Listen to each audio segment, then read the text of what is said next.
A voz cruel do patrão ecoou pelo salão luxuoso, e isso não é um abrigo de caridade. Você está demitido. O crime daquele jovem garçom? Ter dado um pão quente a uma criança faminta. Mal sabia aquele homem arrogante que o rapaz que ele acabará de humilhar na frente de todos voltaria, não para pedir o emprego de volta, mas para tomar tudo o que ele mais amava naquela noite fria, no salão luxuoso do restaurante mais caro da cidade. Um simples gesto de compaixão selou um destino.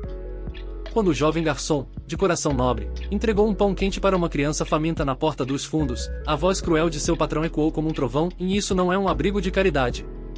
Você está demitido.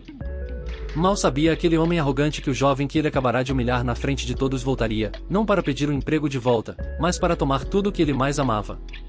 Esta é uma história sobre justiça, sobre dignidade, e sobre como o sabor da humildade, por vezes, é o prato mais amargo a ser servido. O restaurante Imperial era mais do que um lugar para jantar, era um teatro social, um monumento à opulência erguido no coração da cidade. Seus lustres de cristal, importados da Boêmia, derramavam uma luz dourada e cúmplice sobre as mesas de mogno cobertas de seda branca. A elite da cidade se reunia ali, sussurrando sobre fusões de empresas, vinhos de safras raras e férias em ilhas particulares. O ar era espesso com um perfume de riqueza e poder, um aroma que sufocava qualquer um que não pertencesse àquele círculo. Neste palco de aparências, movia-se com uma agilidade silenciosa e quase invisível Mateus, um garçom de 24 anos. Seus sapatos, embora gastos pelo uso incessante, estavam impecavelmente limpos, um pequeno ato de desafio contra a decadência que a vida tentava lhe impor.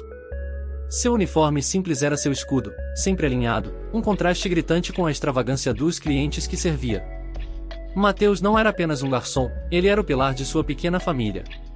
Órfão de pai desde a adolescência, ele era o único sustento de sua mãe, Dona Helena, uma mulher doce cujo corpo era fragilizado por uma doença respiratória crônica. Cada gorjeta, cada moeda extra, era sagrada. Elas não eram para luxos ou sonhos, mas para os frascos de remédio que alinhavam a prateleira do banheiro, cada um uma promessa de mais um dia de respiração tranquila para a mulher que lhe deu a vida. Ainda assim, dentro daquele jovem de ombros cansados, ardia um sonho secreto, um fogo que a dureza da vida se recusava a apagar. Em um caderno de capa gasta, escondido em seu armário, ele desenhava o futuro em um pequeno bistrô, com paredes de tijolos aparentes, toalhas xadrez e um menu que contaria histórias. Um lugar onde a comida teria alma, e a dignidade seria o prato principal, servido igualmente a todos, do empresário ao operário. Era um sonho que parecia a milhares de quilômetros de distância do Salão Dourado do Imperial. No topo desse império de sabores e status, reinava absoluto o Sr. Valdemar, o proprietário de 55 anos. Um homem moldado pela riqueza, de terno italiano, relógio de ouro reluzente e um olhar gélido que dissecava o valor das pessoas, medindo-as por sua conta bancária e conexões sociais. Valdemar não construiu o Imperial do zero, ele o herdou e, com o tempo, passou a acreditar que o sucesso do restaurante era um reflexo de sua própria genialidade, e não do trabalho da equipe que ele tanto desprezava. Para ele, funcionários eram peças descartáveis em seu tabuleiro de xadrez, e a compaixão era uma fraqueza imperdoável, uma mancha na imagem de perfeição e exclusividade que ele vendia a preços exorbitantes. Seu prazer mais sombrio, seu esporte particular, era encontrar pequenas falhas em sua equipe, num copo mal polido, um pedido levemente atrasado, e transformá-las em espetáculos de humilhação pública. Ele se alimentava do medo de seus empregados e da cumplicidade silenciosa de sua clientela rica, que via naquelas cenas uma reafirmação de sua própria superioridade. O confronto inevitável, o momento que alteraria o curso de duas vidas para sempre, aconteceu pouco depois das 10 da noite de uma terça-feira gélida. O movimento no restaurante começava a diminuir. Mateus, enquanto recolhia pratos de uma mesa próxima à janela, viu uma cena que partiu seu coração.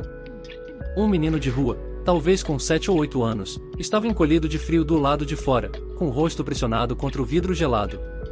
Seus olhos grandes e famintos seguiam cada garfada, cada prato que passava, com um desejo que era quase palpável. Mateus sentiu um nó na garganta. Ele viu naquele menino a si mesmo, anos atrás, e sentiu a dor da invisibilidade, de ser tratado como parte da paisagem urbana que todos preferem ignorar. Com o coração apertado, ele agiu por instinto, não por lógica. Discretamente, passou pela cozinha, pegou 2 pães de queijo quentinhos que haviam sobrado no cesto, envolveu-os em um guardanapo de pano e caminhou até a porta dos fundos.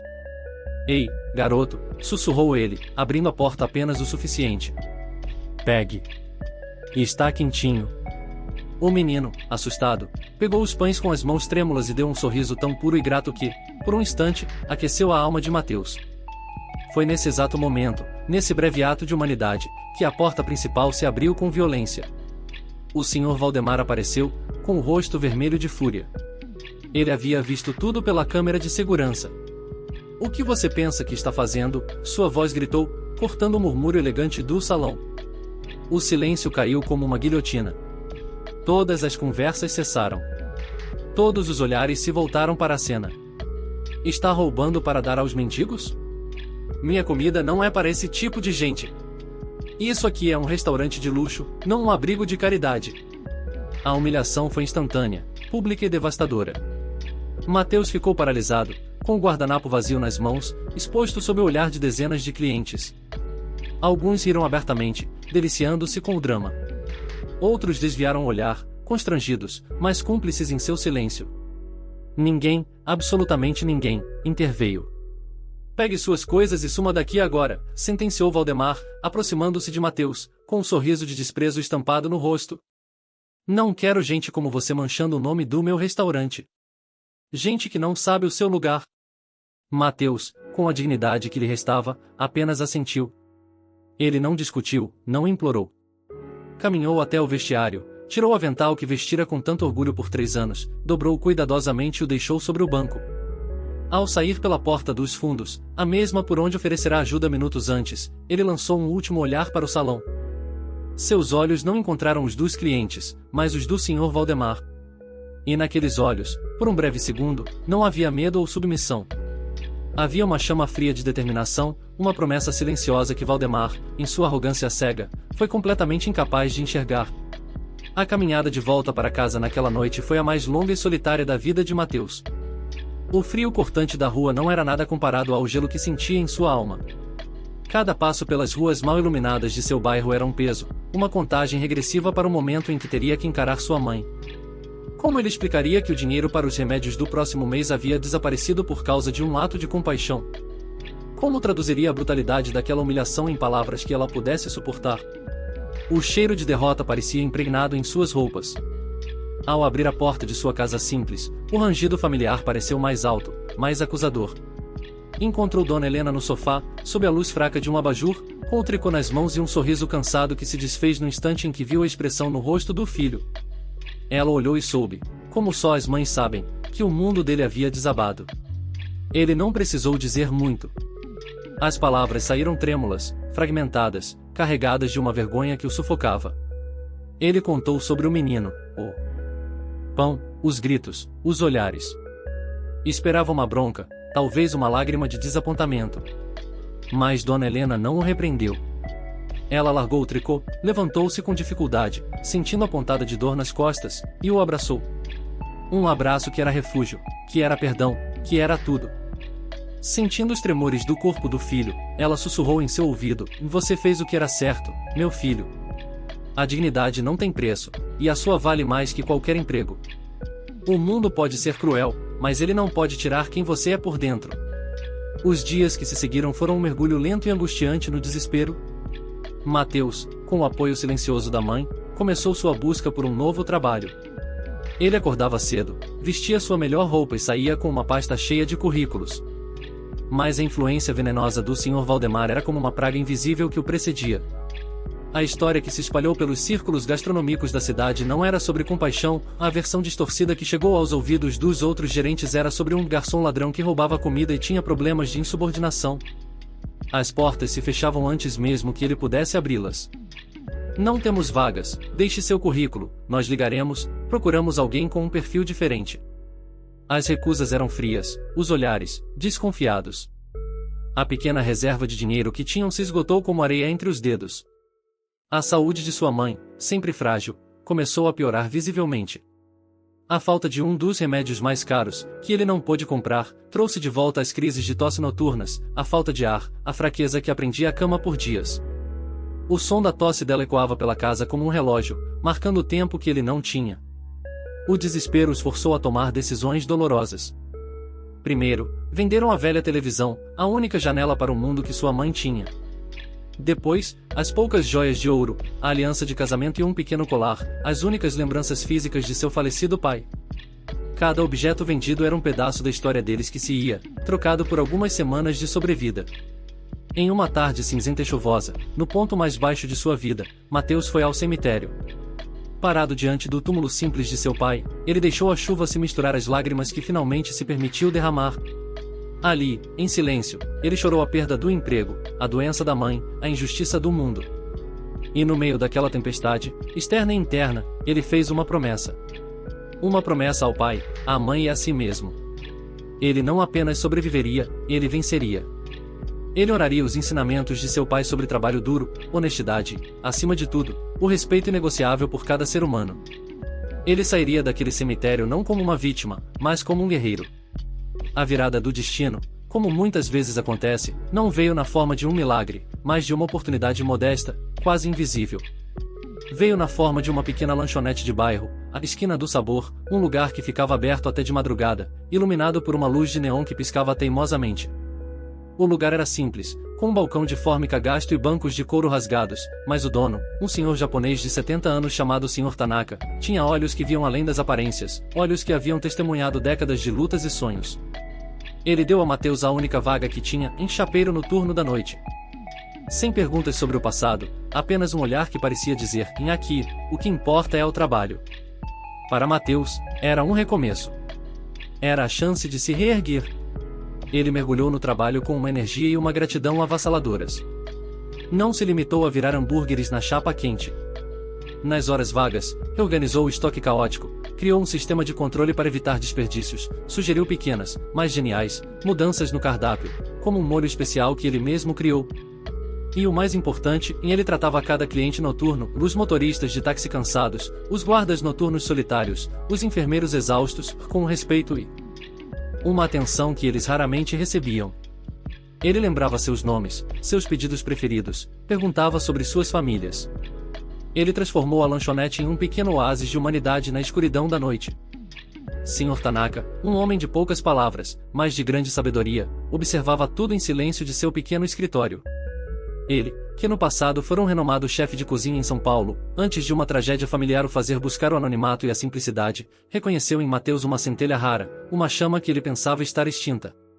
Ele viu a paixão de um verdadeiro artista da culinária, combinada com a mente afiada de um gestor brilhante.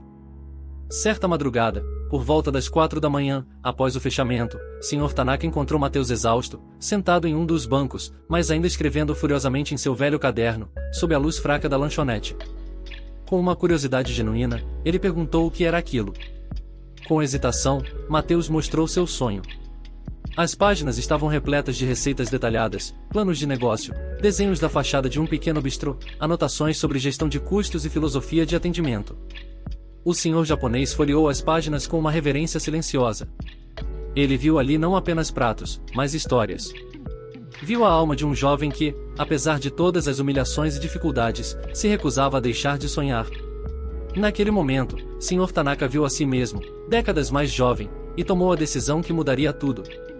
Garoto, disse ele, sua voz firme e clara quebrando o silêncio da madrugada. Sonhos são como sementes. Não adianta guardá-los no caderno, onde eles morrem de solidão. Eles precisam de terra para florescer. Eu não tenho muita terra, mas tenho algumas economias que guardei a vida inteira. Acredito em você mais do que acreditei em qualquer pessoa em muito tempo. As palavras de Sr. Tanaka caíram sobre Mateus como uma chuva de esperança.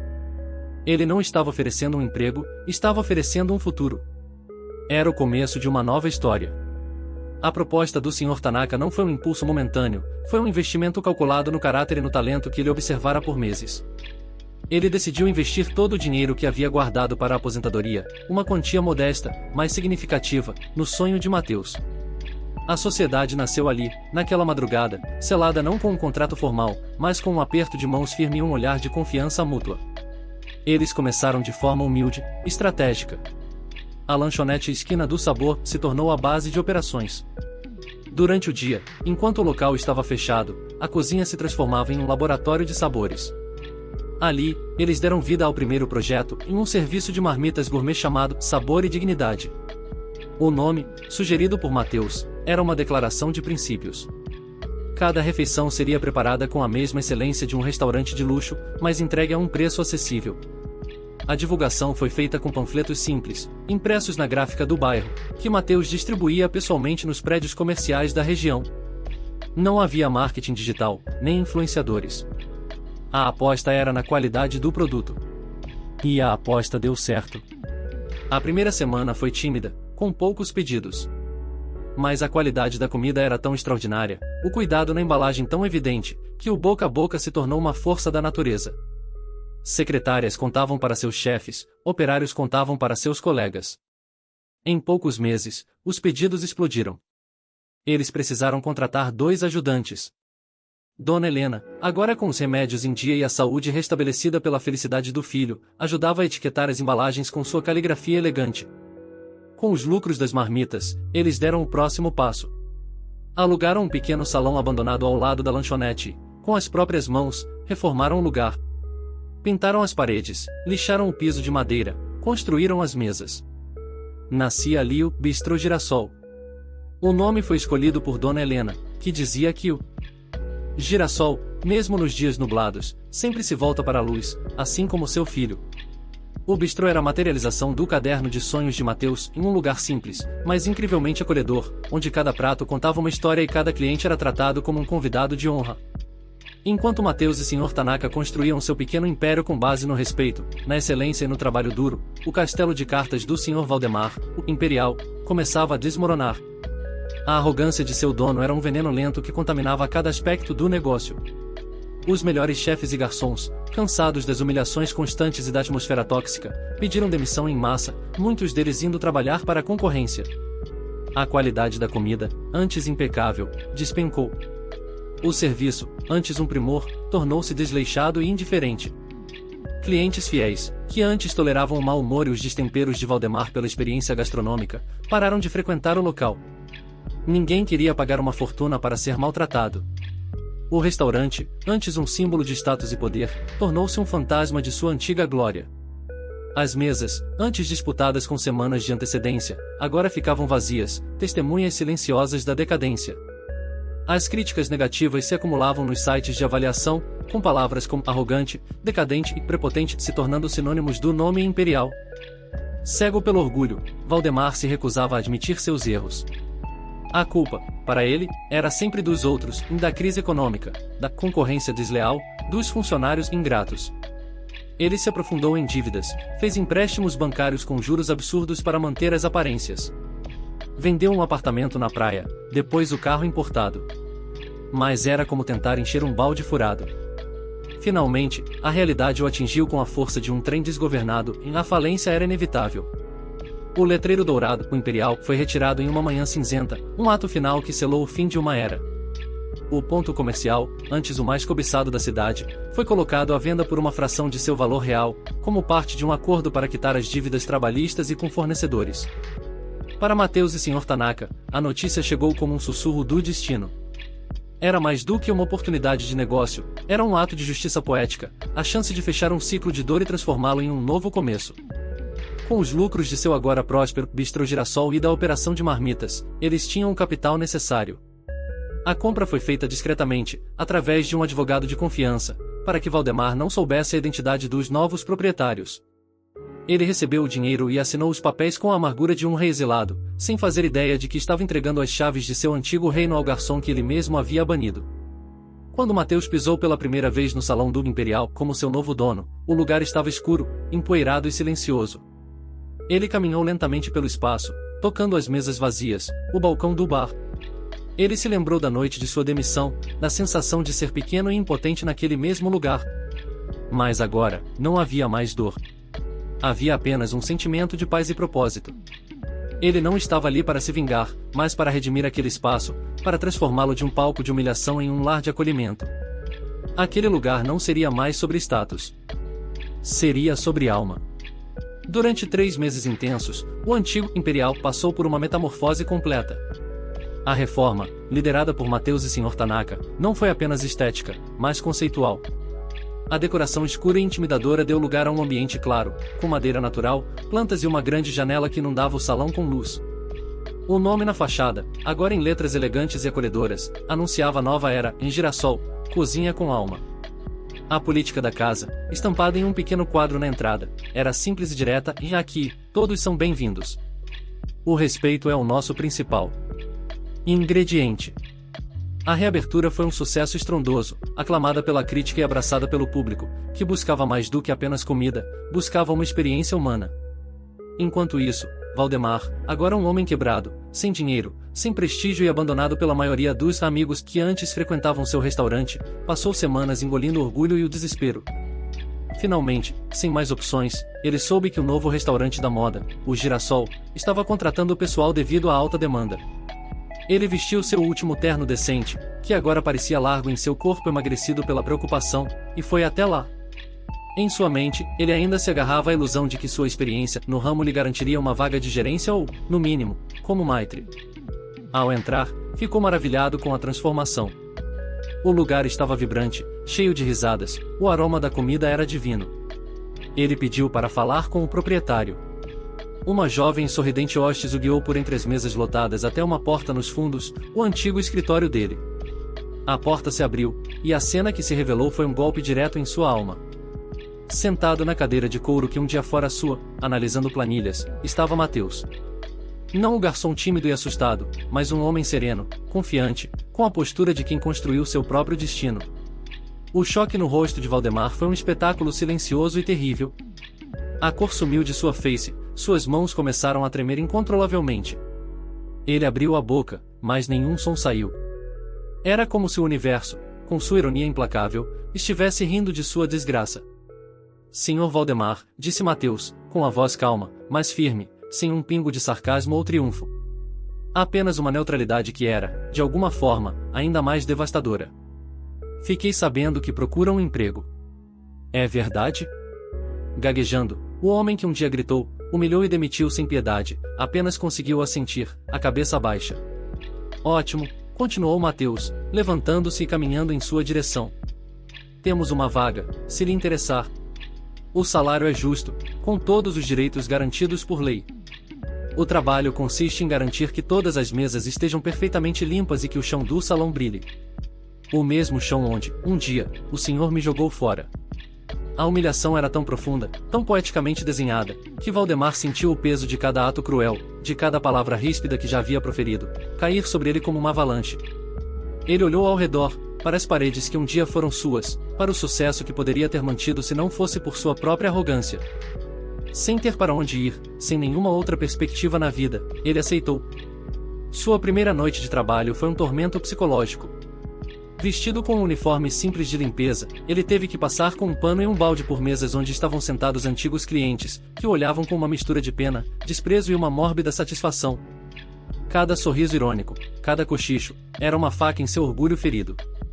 Mas a lição final, a que selaria sua transformação, ainda estava por vir.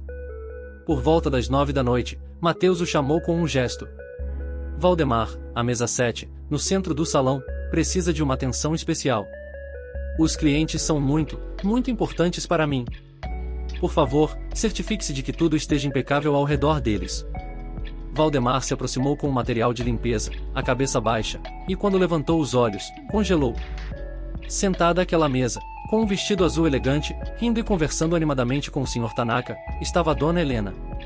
A mãe de Mateus, agora saudável, radiante, com uma alegria que parecia iluminar todo o ambiente, vivendo a vida de paz e segurança que seu filho havia conquistado para ela. Os olhos dela se encontraram com os de Valdemar. Ele esperava ver ódio, desprezo, talvez um sorriso de vingança. Mas não havia nada disso. Ela apenas olhou com uma serenidade quase divina, uma compaixão silenciosa de quem havia vencido não o inimigo, mas a própria dor. É. Então, ela lhe deu um leve e discreto aceno de cabeça, um gesto que não era de superioridade, mas de reconhecimento. Naquele momento, Valdemar finalmente se quebrou. As lágrimas que ele segurou por meses vieram aos seus olhos. Ele compreendeu que o que Mateus construiu não foi um império de vingança, mas um reino de dignidade. A maior vitória de Mateus não foi humilhá-lo, mas mostrar-lhe o que significava ser verdadeiramente grande. 6 meses depois, o Girassol era o restaurante mais celebrado da cidade. E Valdemar? Ele continuava lá, limpando as mesas. A arrogância havia sido lixada pela rotina, substituída por uma humildade silenciosa e genuína. Ele aprendeu a dizer bom dia, por favor e obrigado. Aprendeu a ver as pessoas, não seus status. Aprendeu, da maneira mais dura possível, o sabor da humildade. Numa noite chuvosa, Mateus estava na porta dos fundos, a mesma porta onde tudo começou. Ele viu uma família encolhida sob a marquise, tentando se proteger da chuva. Sem hesitar, ele entrou, preparou 3 refeições quentes e as levou para eles, convidando-os para entrar e se secar. Ele não fez isso para as câmeras, nem para os outros verem. Ele fez porque era quem ele era. O mesmo jovem de coração nobre, mas agora com o poder de transformar o mundo ao seu redor, um prato de comida de cada vez. A compaixão não havia sido sua fraqueza, fora, desde o início, a sua maior força e o ingrediente secreto de seu sucesso. A incrível jornada de Mateus nos mostra que a verdadeira força não está em humilhar os outros, mas em levantar-se após cada queda, com a dignidade intacta. Ele nos ensina que o talento e a bondade, quando unidos, podem florescer nos lugares mais inesperados e transformar a mais profunda injustiça na mais bela vitória. Se essa história tocou seu coração e te fez acreditar no poder das reviravoltas, deixe o seu like para que essa mensagem chegue a mais pessoas. Comente aqui embaixo o que você acha que o Sr. Valdemar sentiu ao ver a mãe de Mateus naquela mesa.